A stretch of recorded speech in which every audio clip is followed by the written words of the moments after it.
This video will present the specifications of the boAt EnergyShroom PB331 magnetic power bank. The PB331 features a 10,000 mAh capacity and magnetic wireless charging. The power bank has a capacity of 10,000 mAh and utilizes lithium polymer cells. The design includes 15W wireless charging capability. The unit is equipped with two physical ports, a USB Type-C port and a USB-A port for wired connections. The Type-C port supports two-way 22.5W wired fast charging. It is compatible with Quick Charge 3.0, power delivery, and PPS protocols.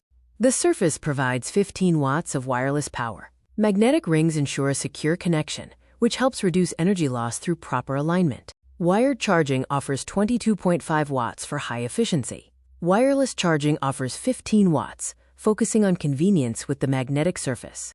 The device supports pass-through charging. This allows the unit to absorb energy from a wall outlet while simultaneously dispensing power to charge a phone. A smart IC provides 12 protection layers for safety. The integrated circuit prevents overcharging and short circuits, protecting the device and connected gadgets. It is worth noting that some customers report heat during wireless charging. This is due to induction, causing thermal loss, converting some lost energy into heat. The device weighs 200 grams and has dimensions of 11 by 7 by 2 centimeters, praised by customers for its compact size. However, wireless charging speeds have been reported as mixed. The boAt PB331 effectively balances power and safety. Its design integrates dual charging methods, making the architecture well-suited for daily mobile use.